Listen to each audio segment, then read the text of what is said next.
Toda a minha vida eu andei em diáspora, eu saí de São Miguel para ir para a Terceira, vivi vários anos na Terceira, depois vim para o continente, depois fui para a América. E, portanto, para mim, a diáspora, o termo diáspora sempre foi algo muito próximo, muito parte da minha vida.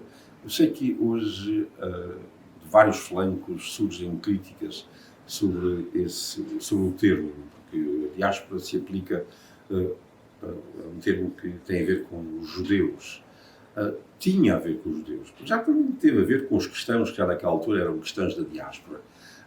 Deixou-se de usar mais isso e ficaram os dois durante séculos, mas há muito, muito tempo. O termo diáspora, em sociologia, hoje, significa as comunidades de uma cultura ou de um grupo particular que se espalha pelo mundo. E se há um país que foi sempre um país diaspórico, a Portugal, claro que uma coisa é ter sido diáspora nos séculos XV e XVI, quando nós fomos explorar, descobrir, etc. Estávamos na vanguarda, mas depois nós fomos diáspora para o Brasil, nós fomos depois diáspora para a Argentina, diáspora para a Europa durante o século XX, espalhámos por tudo ao lado dos Açores, foram diáspora para a América, depois para o Canadá, etc.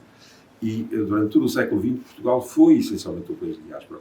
E o que é absolutamente estranho é que o Portugal que celebra o fato de ter sido um país que foi para todo o lado, para todo o mundo, e estuda os livros escritos por esses viajantes, ignora, não presta a devida atenção à vida, às experiências que têm sido relatadas por esses portugueses mais recentes dos últimos séculos e sobretudo deste último século, e que estão ainda vivos e que têm filhos e netos nesses países e que têm uma experiência riquíssima que pode ser benéfica para todo o país, para nós, e que estão agora na fase de os seus filhos e netos estão a escrever e a escrever com grande qualidade, refletindo essa experiência. De modo que um projeto que se dedica a apanhar, captar, estudar, corrigir, reunir toda essa riqueza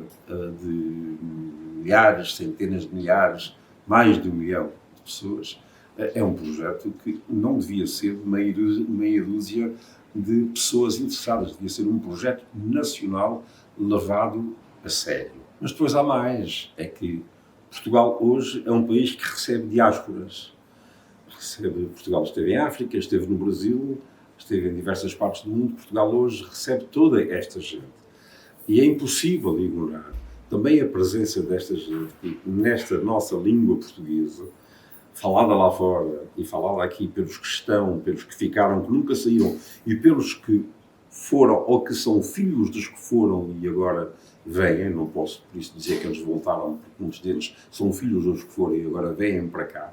O caso dos brasileiros, o caso dos portugueses ou descendentes portugueses que foram para a África, é de uma riqueza multicultural impressionante.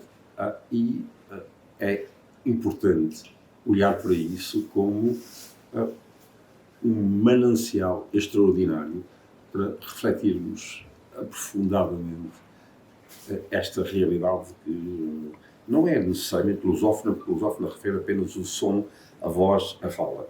É de uma experiência de multiculturalidade riquíssima e que é muito especial, porque é, de facto, de um país que tem, como Portugal, que há 600 anos se espalhou por todo o lado, está por aí fora, continua, e agora se abriu a gente que resulta, que descende desses que foram. Isso é de uma riqueza absolutamente extraordinária. Isso não dá para um projeto, isso dá para uma série grande de projetos, isso dá para uma enciclopédia sobre as diásporas portuguesas, as que foram, as que estão. Eu nunca mais acabo.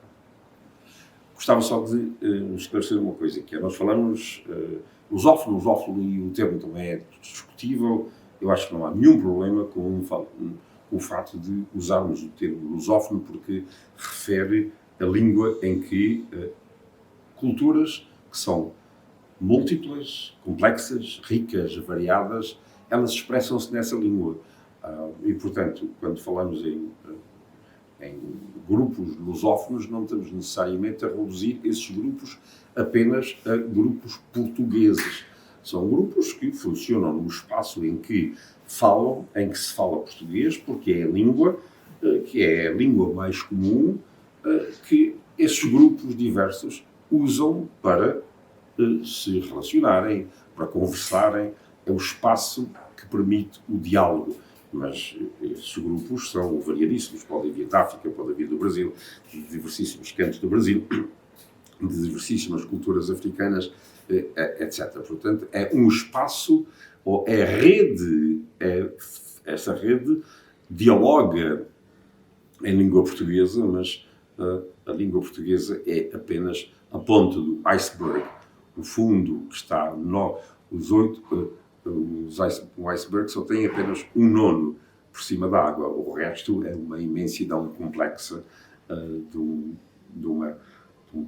poço enorme de culturas diversas, com tradições, com séculos, etc. Mas é em português, porque em português nos entendemos, porque convivemos e coexistimos e temos que continuar a coexistir, e é preciso entendermos-nos, e o fato de podermos comunicar numa língua ajuda a criar um espaço mais ou menos democrático de sobrevivência e de coexistência, de convivência em comum.